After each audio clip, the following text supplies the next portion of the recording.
नमस्कार दोस्तों, स्वागत है आपका हमारे इस चैनल पर। दोस्तों, अगर मैं आपसे पूछूं कि हमारा देश, हमारा भारत देश किन चीज़ों में आगे है, तो आप क्या जवाब देंगे? सोचिए सोचिए, आपके पास क्या जवाब होगा। पर मैं आज आपके लिए एक वीडियो लेके आया हूँ। ये वीडियो काफ़ी हेल्पफुल होने वाली है आपके नॉलेज के पॉइंट ऑफ व्यू से, और ये चीज़ें तो आपको पता ही होनी चाहिए। तो चलिए शुरू करते हैं बिना किसी देरी के। और इससे पहले अगर आप इस चैनल पर नए हैं और इसी तरह की रोचक जानकारी अगर आप पाना चाहते हैं, तो प्लीज़ इस चैनल को सब्सक्राइब करना ना भूलिए। उसके तो पहला पॉइंट है, हम सबसे आगे हैं मिल्क प्रोडक्शन में। तो दोस्तों हाँ, मिल्क प्रोडक्शन में हमारा देश सबसे आगे है। हम पूरी देश की अगर बात करें, तो सभी देशों की बात करें, तो अकेले भारत में 22% दूध का उत्पादन किया जाता है। हमारे पास 30 करोड़ कैटल्स हैं, जिनमें गाय, भैंस, बकरी ये सभी आते हैं। और दूसरे नंबर पर आप बताइए कौन होगा? तो दूसरे नंबर पर है ब्राज़ील। ज़्यादा कंज्यूम भी हम ही लोग करते हैं दूध का। दूसरा पॉइंट है फिल्म मेकिंग का।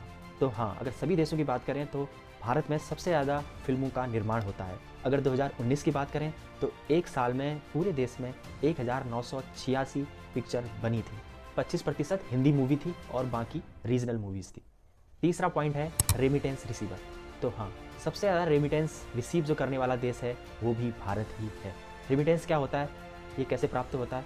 तो जो भारतीय लोग विदेशों में जाके काम करते हैं और वहाँ से जो वो अपना पैसा इस देश में भेजते हैं, उसी को बोलते हैं रेमिटेंस। तो भारत भी इसमें सबसे अव्वल दर्जे पर है, क्योंकि करीब एक साल में $83 बिलियन का रेमिटेंस रिसीव करता है।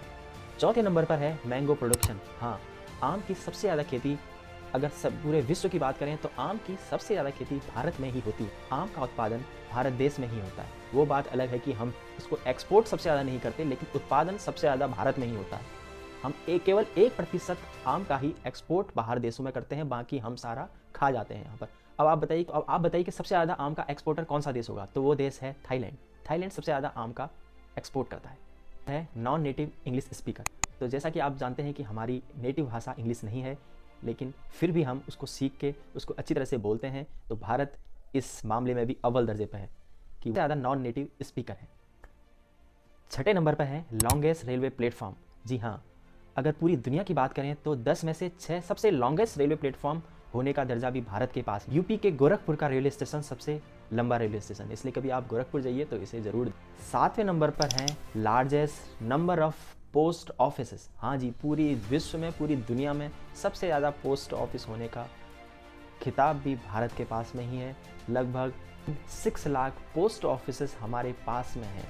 अगर चाइना की बात करें तो इसका आधा ही उनके पास है।